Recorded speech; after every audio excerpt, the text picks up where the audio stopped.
तो चलिए शुरू करते हैं। पुलिस पूरी तरह से बेलगाम निरंकुश तानाशाही की ओर जाती दिख रही है क्या? ये संभल और मेरठ और खास दो ही जगह की पुलिस ये आदेश जारी कर रही है। ये नॉर्मल प्रक्रिया होती है क्या? आप तो डीजीपी रहे हैं यूपी के। मजाल कैसे होगी कि इस तरीके की बेसिर पैर की बात करना और इस तरीके की हल्की बात करना, हिंदू मुसलमान की बात करना, ये किसी वर्दीधारी को शोभा देता है? दुबई में भी वहां पर अगर कोई सड़क पे नमाज पढ़ता है तो जुर्माना होता है, लेकिन जुर्माना फिर वहां नमाज पे ही नहीं, हर चीज पे होता है। मैं बहुत प्रसन्न होता कि अगर यही चीज सबके ऊपर हो जाती, कि बारात के ऊपर भी है, शादी ब्याह के ऊपर भी है, कांवड़ के ऊपर भी है, और इस तरीके के जो तमाम धार्मिक जुलूस है सबके ऊपर जुर्माना होता है। पासपोर्ट और लाइसेंस जब्त करने की बात हो रही है। डीजीपी विक्रम सिंह तो कह रहे हैं कि ऐसा कोई अधिकार ही नहीं है, अख्तियार ही नहीं है पुलिस का। औरंगजेब को अगर मार्केट में लाएंगे और उसके बाद संभल से ये कहा जाएगा कि ना, नहीं बिल्कुल, आप अगर किसी धर्म के ऊपर टारगेट करके किसी चीज को अपना आदर्श बताएंगे, वो भारत के लोग स्वीकार नहीं करेंगे। नमस्कार दोस्तों, डिबेट पे चर्चा की एक और धमाकेदार वीडियो में आप सबका स्वागत है। अगर आपको ऐसे डिबेट वीडियो देखना पसंद है तो आप सही चैनल पर आए हो। आपको चैनल बार बार ढूंढना न पड़े, इसलिए चैनल को सब्सक्राइब कर दीजिए ताकि जब भी नई वीडियो आए आपके पास तुरंत पहुंच जाए। और दोस्तों, वीडियो आपको थोड़ी सी भी अच्छी लगे तो वीडियो को लाइक कर दीजिए और कमेंट सेक्शन में अपनी राय जरूर दीजिए, क्योंकि आपकी राय और आपका ये समर्थन हमारे लिए जड़ी बूटी का काम करता है। वीडियो को आखिर तक जरूर से देखिए। तो चलिए शुरू कर दे आज की मेन डिबेट।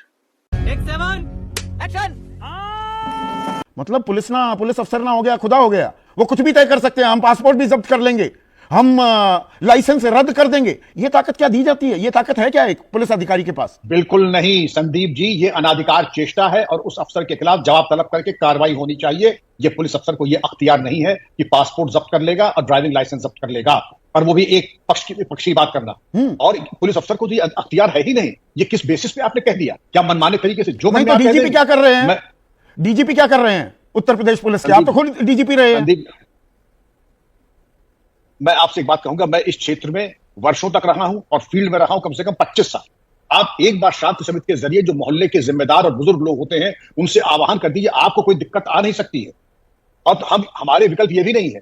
त्योहार रजिस्टर थाने में होता है, अभिसूचना रजिस्टर होता है, सांप्रदायिक सूचना, उसके आधार के ऊपर ही पुलिस अधिकारी कर्मचारी इस पर निर्णय लेते हैं। नहीं विक्रम सिंह जी, एक और इसमें तो एक चीज जो मुझे बिल्कुल समझ में नहीं आई, भाई कोई मुसलमान है, उसका घर है, वो अपने घर की छत पर भी नमाज नहीं अदा कर सकता। इससे ज्यादा हास्यास्पद कोई चीज हो सकती है? बिल्कुल नहीं। मैं आपसे यही कह रहा हूं कि ये त्योहार रजिस्टर में दिया होता है कि परंपरागत तरीके से यहां पर नमाज होती आई है, उसको कोई रोक नहीं सकता। हाईकोर्ट भी इस बात को मानता है कि त्योहार रजिस्टर में 100 साल का इतिहास है, और अगर परंपरागत तरीके से यहां नमाज होती है तो आगे भी होती रहेगी, जब तक ये ना हो जाए कि 100 साल में ये इमारत बिल्कुल जर्जर हो गई है और यहां पर रहने काबिल नहीं रही। वो बात अलग है, लेकिन आज तक ऐसा हुआ नहीं, क्योंकि छतों पर लिमिटेड नमाज होती, 5, 7, 10 लोग, 20 लोग आ गए तो हो गई। वरना जो परंपरागत ट्रेडिशनल जगह होती हैं, और आप जानते हैं, मैं भी जानता हूं, जो ट्रेडिशनल हैं, जो बाग हैं, जो एरियाज हैं, वो चिन्हित हैं। त्योहार रजिस्टर में उनका नक्शा नजरी बना हुआ है, उसमें किसी को क्या आपत्ति है? और आपने अपने अधिकारों का अतिक्रमण करते हुए हम पासपोर्ट जब्त कर लेंगे। यहां पर एक बहुत ही गंभीर सवाल पूछ रहे हैं विक्रम सिंह जी, हमारे दर्शक पवन शर्मा हैं, देहरादून वासी हैं। वो कह रहे हैं क्या देश को गृह युद्ध में धकेल रहे हैं? मजहब नहीं सिखाता आपस में बैर रखना? यह युद्ध काल हो गया है क्या राजनीति का?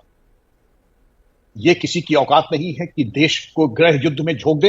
ये छुटपुट घटनाएं जो स्पार्किंग हो रही है, मैं उम्मीद करता हूं कि पुलिस का नेतृत्व और आप ऐसा परिपक्व नेतृत्व मीडिया का इस चीज को बिल्कुल रोक दे, समाप्त कर दे, जिससे कि दोबारा इस प्रकार का कोई दुस्साहस समाप्त हो रही है। विक्रम सिंह जी, फिर मैं सीओ का जिक्र करना ये कुछ जरूरत से ज्यादा मैं तरजीह तवज्जो दे रहा हूं, पर जरूरी हो जाता है कई बार। कल पीस मीटिंग, आपने पीस मीटिंग का जिक्र किया, वही पीस मीटिंग थी और वहां फिर उपदेशक की भूमिका में आ गए ये सीओ और कह रहे हैं मैंने पहले भी जो बोला था बिल्कुल सही बोला था, गलत बोला था तो कोर्ट में चले जाते, सुप्रीम कोर्ट चले जाते, क्योंकि मुख्यमंत्री ने तस्दीक कर दी। और कल कहा कि सेवैयां खिलानी है तो गुजिया भी खानी होगी। कौन तो जबरदस्ती सेवैयां खिलाता है बस, और कौन मना कर रहा है मैं गुजिया नहीं खाऊंगा? और होते कौन है ये सीओ ये उपदेश देने के लिए? ये काम होता है क्या एक पुलिस अफसर का? देखिए संदीप जी, त्योहार तो खुशी का मौका है। इस तरीके की खाई खोद करके चुनौती वाली बातें करना, भेदभाव की बात करना, खाई पैदा करना, ये किसी को शोभा देता, खासकर वर्दीधारी को, वो भी फील्ड में रहने वाले। अब तक तो शोकॉज नोटिस मिल गया होता, शोकॉज नोटिस नहीं मिल गया होता। आप भी उस दिन कार्यक्रम में थे, होली के दौरान भी जो इस तरह के बयान आए, तो चलते प्रोग्राम में संभल के डीएम ने एबीपी न्यूज से कहा कि नहीं, हमारी आधिकारिक इजाजत के बिना कोई बयानबाजी नहीं होनी चाहिए, और जो बयान देने भी होंगे या तो मैं डीएम या एसएसपी साहब देंगे और कोई नहीं। आप थे उस दिन कार्यक्रम में? मैं था भी, इसका मतलब कि डीएम साहब को मेरा परामर्श होगा कि इतना शिथिल नियंत्रण न रखें, नियंत्रण जरा टाइट रखें कि उनकी इजाजत के बिना को इस तरीके के गैर जिम्मेदारान बयान न दे। माना कि आप पहलवान हैं, पहलवान की तरह बोलते हैं, तो पहलवानी अखाड़े में दिखाइए, वर्दी पहन करके एक अनुशासित पुलिसकर्मी की तरह रहिए, अनुशासित अधिकारी की तरह रहिए। आप सबके हैं, सब आपके हैं। ऐसी कोई बात न कीजिए जिससे मालूम पड़े कि आप पक्षपातपूर्ण हैं। ये लखनऊ के आशीर्वाद के बिना संभल और मेरठ पुलिस के अधिकारी ऐसे फरमान जारी कर सकते हैं क्या, विक्रम सिंह जी? नहीं संदीप जी, मैं आपसे बताऊं, लखनऊ की नजर में ये कुछ भी नहीं, जुगनू है। लखनऊ की नजर में ये महत्व ही नहीं रखता। मैं तो चाहता हूं कि इनके बगल में, अगर आप गौर से देखें पुरानी क्लिप को, बगल में एडिशनल एसपी साहब बैठे हैं, इनको तुरंत इनका माइक ऑफ कर देना चाहिए था। इनको कि तुम चुप रहो, यू जस्ट शट अप, बिल्कुल चुप हो जाओ तुमने पहले भी काफी एम्बैरेस कर रखा हम लोगों को, अब कम से कम शांत रहो। और एक क्योंकि एडिशनल एसपी की अधिकार है कि इनको निजी पत्रावली पे चेतावनी दे सकता था, इसे कैरियर में। मुख्यमंत्री उनके बयान की तस्दीक कर रहे हैं, तो एडिशनल एसपी वो बिना बात अपनी जान जोखिम में क्यों डाले?